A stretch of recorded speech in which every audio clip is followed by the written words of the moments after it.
What is up, crazy fam? Guys, listen up. Today we're going to talk about my favorite Void Warlock PvP build. This build is an absolute monster. We're going to go in depth in this video. We're going to break down everything. We're going to hop into the private match. I'm going to show you guys how to utilize this build. It's going to be a lot of fun. So let's not waste time and hop right into it. Now, I did make a video about this build in the previous season, but thanks to the artifact this season, this build has just gone to a completely different level. And we're going to discuss all of that. First off, let's start with the weapons. We're going to be rocking Crimson in combination with the Cartesian. This thing is insane. I really think it's kind of broken. I feel like these fusions in general are kind of getting out of hand, especially when combined with Antius and stuff like that. But that's a topic for a different day. With some time, they will get nerfed because they're very easy to use. They're pretty much free and they're very hard to counter. We all know what Crimson does, right? You get a kill, it heals you, it reloads itself if it's a precision kill. So overall, it's a really powerful gun. If you combine this beautiful gun right here with this bad boy, Echo of Vigilance, defeating a target while your shields are depleted grants you a temporary void overshield. Now you lose 10 recovery, but that is nothing compared to what it gives you back, right? Because that means that if you're using it with Crimson, every time you get that beautiful precision kill, you reload your gun, you heal yourself, and you get an overshield. But keep in mind that you will get the heal and overshield even if it's a body shot kill. A precision kill just adds the reload to Crimson, but that's not where it ends. As you guys know, I'm using a suppressor grenade. Now, if we take a look at the artifact, these three mods are absolutely crazy. This is the first one right here. Defeating a void debuffed target creates a void breach while your void subclass is equipped. So you can throw the suppressor grenade, can push that guy, can get that kill, and you will be creating a void breach. Now, once you do pick up the void breach, picking up a void breach gives you an overshield or refreshes your existing overshield. So this alone is amazing for your survivability. The next one, called Supernova, says picking up a void breach causes your next source of void damage to create a large weakening pulse. Now, this does work better if you're using some kind of void weapon in the energy slot. Once you drop your rift and you summon your void soul and it just tags those enemies, it also weakens them. So that really helps to make the whole void breach stuff much easier to spawn. But in general, if you get any kind of ability kills after that, man, it is so powerful. It's great to have these mods on the artifact, but if I'm being honest, and this is just my humble opinion, I don't think these artifact mods should affect PvP. I feel like this should only affect PvE. I know a lot of people are probably not going to agree with me on that, but that's just my opinion. Astrocyte first, the only exotic I use for PvP. You become an absolute monster when it comes to blinking. Here are all the aspects, fragments, everything you guys need to know, all the mods on the armor pieces.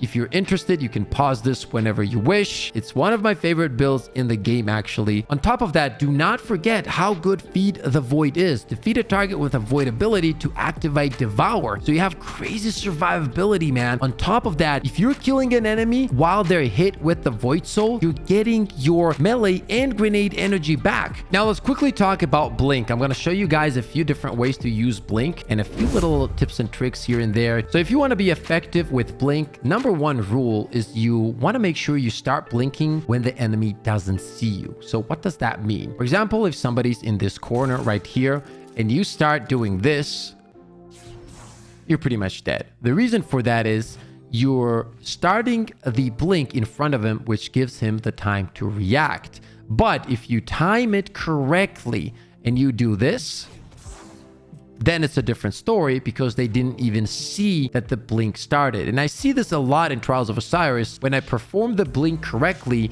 I end up behind the enemy and they're not even looking at me. They heard the blink, they're trying to look around, but they don't know where I am. So once again, you do this, boom. Perfect blink right there. Okay. Another really cool thing that you can do is, for example, if you know that somebody's pushing you from there with a super whatever, and you want to use your suppression grenade, which can be a problem because sometimes you can get suppressed yourself. What you want to do is drop this and blink up. It will explode. It will suppress them, but it doesn't reach you. Another very underrated tool on the subclass is the melee. And it's not necessarily a melee that gets you tons of kills on its own, but it will create the situation and make it easier for you to get that kill if you use it correctly. So if you're looking at the radar and somebody's pushing in, you know they're being aggressive. That is precisely when you want to throw that. First of all, I absolutely love that animation. But when you throw that that melee, if they're close enough, it will track them, it will hit them, and it will completely mess them up. It will bump them away, push them away, make them float away, whatever it is. It just messes up their aim completely. And that's exactly when you want to push in, because you know that the melee creates more range between you and the enemy. So use that to your advantage. Quickly, I want to go over a situation of a 1v2, which is where this overall build absolutely shines. As long as you manage to isolate one of the players, try to go for the kill, because if you do, you will be fully healed and you will have that overshield. What makes this build unique is that right after that kill, right after, you don't need time for recovery, you can get aggressive. That's what a lot of enemy players do not expect. So let's say I challenge this guy, I get the kill, he breaks my shield, I'm fully healed, I have an overshield, I can swap to my fusion right here, slide out, get the second kill. If the second player is not close to the body, that makes it even easier. Now I can take my time, drop my rift.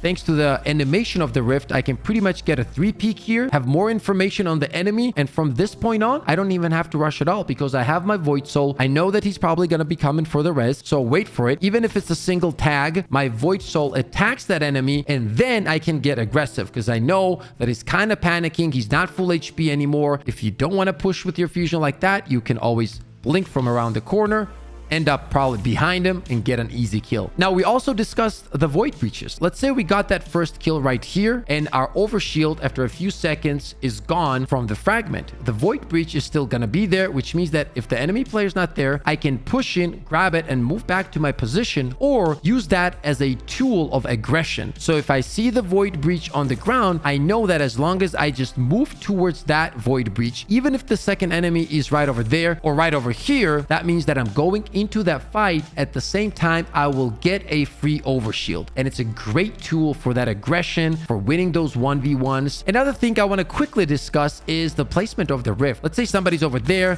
I'm shooting him, and then that guy moves behind cover, and a lot of people just start dropping the rift right in the open. That is a huge mistake because the rift animation is pretty long, and it's not like the barrier where you put down a shield in front of you, so even if you mess up the timing, you still get to live. Even if you're winning the fight and he goes around the corner, if you want to drop a rift, please just do this. Move here and drop the rift after. You will have enough range from that rift that you will be able to peek anyway, where you will get healed and shoot at the same time. So there is no reason for you to stand out in the open like this and just give your enemies a free kill. Don't do that. And finally, let's talk about the super. If you're running Astrocyte first like I am, and trust me, if you're playing Void Warlock, you should be, and you should be trying to master Blink because it's just too much fun to miss out on. You always want to use the super with a blink. If you know that somebody's around the corner, there or there, it doesn't really matter. You just see him on the radar. Boom, boom. Just as easy as that. Don't forget, you can use it aggressively because the super, once you get the kill, will fully heal you and will give you Devour, which gives you even more ability to get even more aggressive because you know that on every kill, you're gonna be instantly fully healed. And once again, that works for every void ability kill. If it's a grenade kill, you have Devour. If it's a melee kill, you have Devour. So you can now get really, really aggressive. We have healing, we have abilities, we have void breaches, we have survivability, we have overshields. Please try this out, master it, put time into it, especially this season with all the void mods. It's an absolute blast to use this in any mode in Crucible. But you guys know I love Trials of Osiris. For all the people that don't know, I stream here on YouTube pretty much every day from Friday, Tuesday. I help as many viewers as possible to get their flawless loot in Trials of Osiris. We always have a blast. We create cool memories together. So I'd love to see every single one of you guys live on stream. As always, ladies and gentlemen, don't forget to share that positive energy all around. Take care, and I'll see you on the next one. Let's go! Let's go, baby! Let's go! I mean, we literally have the best community of all time. Oh! Oh, he got no scoped.